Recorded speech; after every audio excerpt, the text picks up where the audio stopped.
He leaned forward in the briefing room, that smug half-smile curling at the corner of his mouth. "You won't be coming back, soldier." The rest of the squad looked away, like they'd already buried me. A one-man op, deep into enemy territory. No exfil, no support, no drones, no sat feed, just me, a sidearm, and coordinates too close to the red zone to make sense. I nodded, didn't ask why, didn't need to. His voice echoed in my mind even as the chopper blades faded behind me. Eliminate the weak link. I assumed I was the target, but 12 hours later, soaked in mud, blood, and silence, I clicked the radio. "Mission accomplished, sir. Also, your brother sends his regards." My wife changed after deployment 3. Small things at first, different perfume, fewer letters, less warmth in her voice during the video calls. I blamed the distance, but the eyes don't lie. And hers? They'd started blinking too much when she spoke, like she was filtering guilt through a screen. When I came back stateside, I caught them once, a glance too long. Her hand on his wrist at a bar no one else from command was supposed to be at. She laughed louder when he was near. She stood taller, and I watched it all from the shadows, wearing a uniform they taught me to die in. Still, I said nothing, because I don't react, I calculate. I started connecting dots the way I'd been trained to dismantle bombs. Deliberate, quiet, disarming one fuse at a time. His brother, Galen Riker, was on our red list.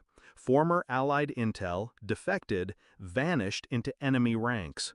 Untraceable, until I traced him. Because love makes you blind, but betrayal, that sharpens your vision. I accessed Riker's old files, memorized his tactics, his routes, his habits, and buried deep in cross-border surveillance, I found something that wasn't supposed to exist. A still image. 2 men, identical eyes, one in our war room, one behind enemy lines.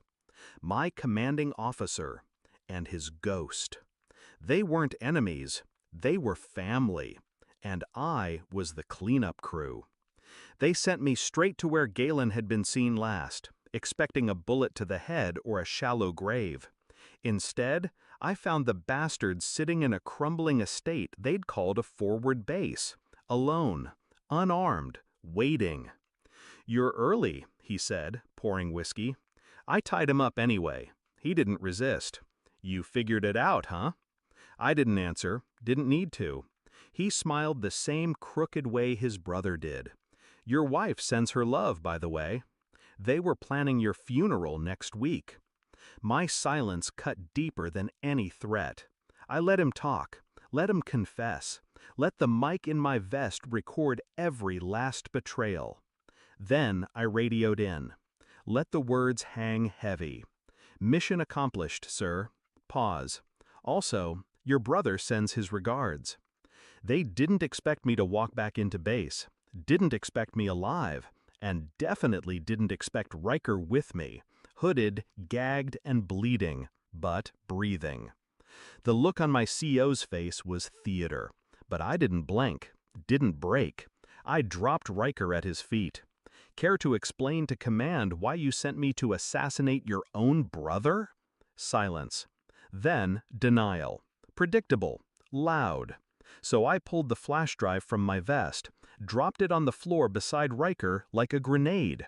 Audio, video, comm logs, your fingerprints, her voice, your mission orders, his confession.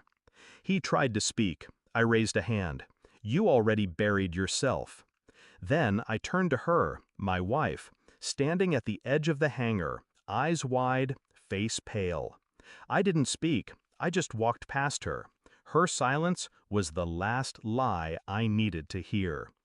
They stripped him of rank, stripped her of name. Court-martialed in a private room with no flags. They said I could return to service. I declined. Some ghosts deserve to stay buried.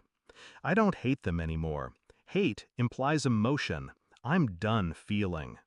The worst part of betrayal isn't the knife, it's knowing they smiled while they twisted it.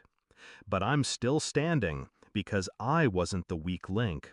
I was the fuse they failed to cut.